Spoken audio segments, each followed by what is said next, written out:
अस्सलाम वालेकुम, कैसे हो? ठीक ठाक होंगे? अल्हम्दुलिल्लाह मैं भी ठीक ठाक हूँ। मैं हूँ ज़फर इस्लाम, मैं ज़फर इंटीग्रेटेड कोचिंग एकेडमी का ऑनर भी हूँ और यहाँ केमिस्ट्री का टीचर भी हूँ।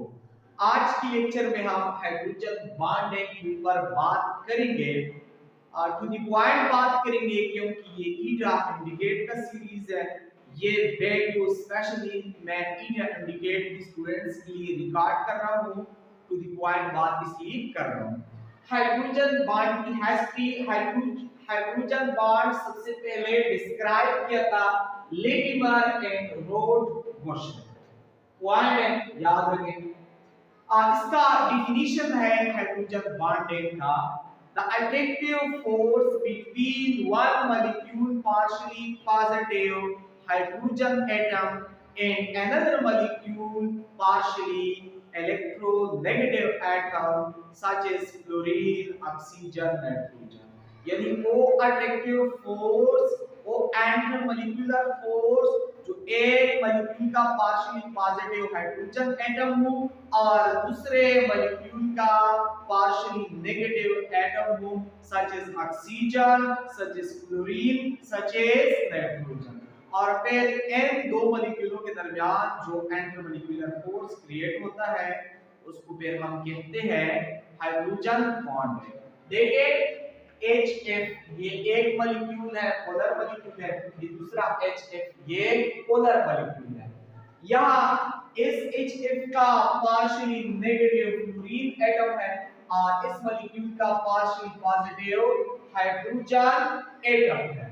इस तरह जब एक मॉलिक्यूल का पार्शियली पॉजिटिव और दूसरी मॉलिक्यूल का पार्शियली नेगेटिव एटम के दरमियान जो फोर्स ऑफ अट्रैक्शन बनता है उसको फिर हम कहते हैं हाइड्रोजन बॉन्ड है, उसको फिर हम कहते हैं हाइड्रोजन बॉन्ड। उससे पहले ये पॉइंट भी याद रखें कि hydrogen bonding is the type of anti molecular force. दूसरी बात, हाइड्रोजन बॉन्डिंग स्पेशली ये एक टाइप है डाइपोल डाइपोल फोर्स का। ये भी बिल्कुल डाइपोल डाइपोल फोर्स की तरह है, लेकिन आप डाइपोल डाइपोल फोर्स से ये कुछ ट्रांसफॉर्मर होते हैं, इसी वजह से इसका नाम अलग है। और दूसरे मॉलिक्यूल की तरफ देखें, H2O का मॉलिक्यूल है, ये भी H2O का मॉलिक्यूल है, वाटर का मॉलिक्यूल है। एक मॉलिक्यूल का पार्शियली नेगेटिव ऑक्सीजन एटम और दूसरे मॉलिक्यूल का पार्शियली पॉजिटिव हाइड्रोजन एटम, और इस पार्शियली नेगेटिव और पार्शियली पॉजिटिव के दरमियान जो एंटी मॉलिक्यूलर फोर्स क्रिएट होता है उसको फिर हम कहते हैं हाइड्रोजन बॉन्ड है। याद रखिए हाइड्रोजन बॉन्डिंग के लिए कुछ कंडीशन है, अगर वो कंडीशन का अवेलेबल हो फिर वहां हाइड्रोजन बॉन्ड की फॉर्मेशन पॉसिबल है। हाइड्रोजन बॉन्ड की ये कंडीशन ये है, must covalent bond between hydrogen fluoride, hydrogen oxygen, hydrogen nitrogen. यानी जहां को हाइड्रोजन बॉन्ड की फॉर्मेशन होना चाहिए वहां एक कंडीशन भी होना चाहिए कि वहां जरूरी होगा कि मोस्ट इलेक्ट्रोनेगेटिव एटम और हाइड्रोजन एटम के दरमियान कोवेलेंट बॉन्ड होगा। यानी जिस तरह हाइड्रोजन फ्लोराइड के दरमियान कोवेलेंट बॉन्ड है या हाइड्रोजन ऑक्सीजन के दरमियान कोवेलेंट बॉन्ड है या हाइड्रोजन नाइट्रोजन के दरमियान कोवेलेंट बॉन्ड है। इन मॉलिक्यूलों में देखें, इस मॉलिक्यूल के अंदर यहाँ कोवेलेंट बॉन्ड मौजूद है, यहाँ भी कोवेलेंट बॉन्ड है, यहाँ देखिए हाइड्रोजन ऑक्सीजन के दरमियान कोवेलेंट बॉन्ड मौजूद है और यहाँ भी है। इसी वजह से यहाँ हाइड्रोजन बॉन्ड की फॉर्मेशन होती है। यानी कंडीशन ये है कि जहाँ हाइड्रोजन बॉन्ड की फॉर्मेशन होती है वहाँ मॉलिक्यूल के अंदर ऑलरेडी प्रेजेंट होगा और carbon hydrogen most electronegative atom के दरमियान कोवेलेंट बॉन्ड। इस कंडीशन का जरूरत क्यों है? जब मोस्ट इलेक्ट्रोनेगेटिव और हाइड्रोजन एटम के दरमियान कोवेलेंट बॉन्ड हो फिर मोस्ट इलेक्ट्रोनेगेटिव एटम ये हाइड्रोजन और मोस्ट इलेक्ट्रोनेगेटिव एटम के दरमियान जो शेयर पेयर इलेक्ट्रॉन होता है वो मोस्ट इलेक्ट्रोनेगेटिव एटम ज्यादा अपनी तरफ खींचता है, फिर मोस्ट इलेक्ट्रोनेगेटिव एटम के ऊपर स्ट्रांगली पार्शियली नेगेटिव चार्ज आ जाता है और हाइड्रोजन एटम के ऊपर स्ट्रांगली पार्शियली पॉजिटिव चार्ज आ जाता है। फिर जब दो मॉलिक्यूलों के दरमियान एक मॉलिक्यूल का पार्शियली पॉजिटिव साइड हो और दूसरे मॉलिक्यूल का मोस्ट इलेक्ट्रोनेगेटिव एटम हो, फिर वहां जो डाइपोल डाइपोल अट्रैक्शन आती है वो बाकी डाइपोल डाइपोल अट्रैक्शन से 10 टाइम्स स्ट्रॉन्गर होती है। इसी वजह से फिर इस किस्म की डाइपोल डाइपोल फोर्स को लेटिमर और रोडबोश ने एक अलग नाम दे दिया, हाइड्रोजन बॉन्ड। दूसरा कंडीशन ये है कि मोस्ट इलेक्ट्रोनेगेटिव एटम जो होता है उसका साइज स्मॉलर होना चाहिए और उसके पास एक्टिव लोन पेयर होना चाहिए। इलेक्ट्रोनेगेटिव एटम का साइज स्मॉल होना चाहिए और उसके पास एक्टिव लोन पेयर होना चाहिए। और यानी और याद रखिए ये एटम मोस्ट इलेक्ट्रोनेगेटिव फ्लोरीन है, ऑक्सीजन है, नाइट्रोजन है। ये तीन मोस्ट इलेक्ट्रोनेगेटिव एटम है।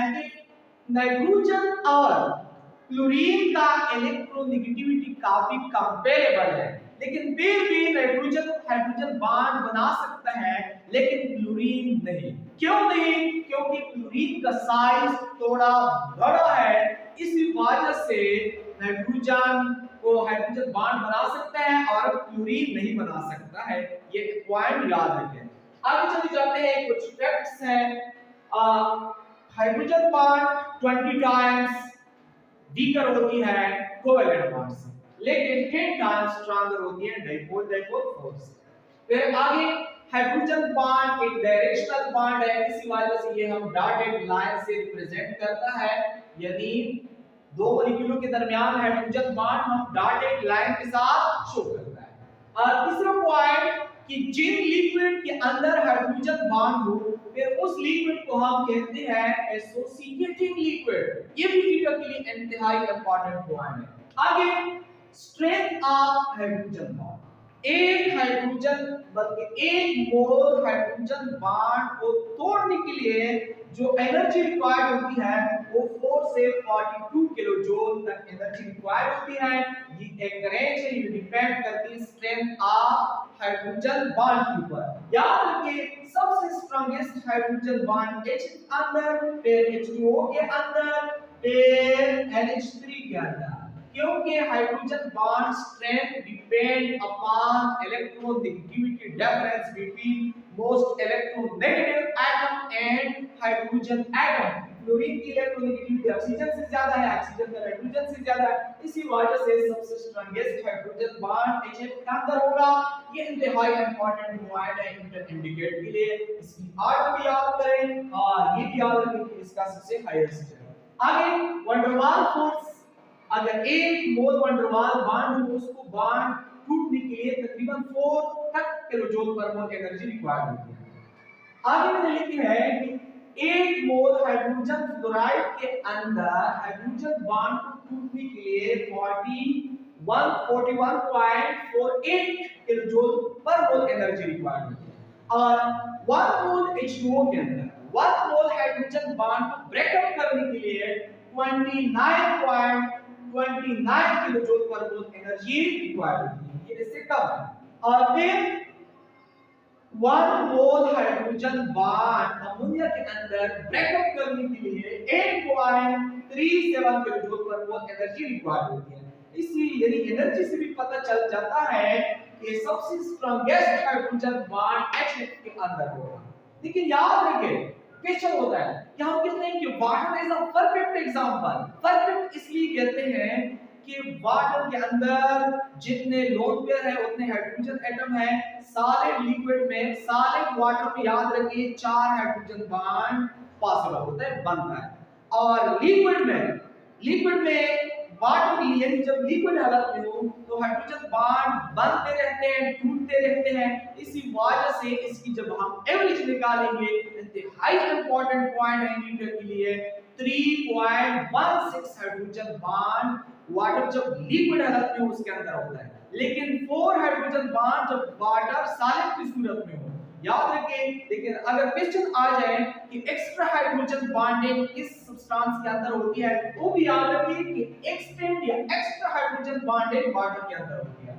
आगे इंतहाई जब इंपॉर्टेंट पॉइंट मैंने लिख चुके हैं कि ओ फैक्टर ओ प्रॉपर्टी सब्सटेंस जो हाइड्रोजन बॉन्ड की स्ट्रेंथ को इंक्रीज होने से इंक्रीज होती है वो है boiling point, melting point, solubility, thermal stability, viscosity, surface tension. ये ऐसी प्रॉपर्टी है सब्सटेंस की जब हाइड्रोजन बॉन्ड की स्ट्रेंथ इंक्रीज होती है ये प्रॉपर्टीज भी बढ़ती है। और कुछ प्रॉपर्टी ऐसे हैं जो हाइड्रोजन बॉन्ड को स्ट्रेंथ इंक्रीज होने से डिक्रीज होती है उसको हम कहते हैं वो प्रॉपर्टी है acidic character, vapour pressure, evaporation. ये ऐसी प्रॉपर्टी है सब्सटेंस की जब हाइड्रोजन बॉन्ड की स्ट्रेंथ बढ़ती है ये प्रॉपर्टी पे घटती है। इंशाल्लाह नेक्स्ट क्लास में हम स्ट्रेंथ के ऊपर काफी डिटेल के साथ बात करेंगे और इसके ऊपर जो एमसीक्यूज बनता है वो भी डिस्कस करेंगे और उसके अलावा टाइप ऑफ हाइड्रोजन बॉन्डिंग भी डिस्कस करेंगे, inter hydrogen bonding, inter hydrogen bonding, उसके अलावा ग्रुप ऑफ हाइड्रोजन बॉन्डिंग और ये भी डिस्कस करेंगे। फिर उसके बाद एप्लीकेशन पढ़ेंगे, फिर उसके बाद ईटा के रिपीटेड एमसीक्यूज, ईटा के प्रीवियस एमसीक्यूज की बात करेंगे। आज के लिए ये पॉइंट नोट कर लें और थैंक यू सो मच। और एक रिक्वेस्ट है मेरा कि अगर आप लोगों ने अभी तक मेरे चैनल को सब्सक्राइब नहीं किया है मेरे चैनल को सब्सक्राइब करें, बेल आइकन बटन को क्लिक करें ताकि नए आने वाली वीडियो का नोटिफिकेशन आप लोगों को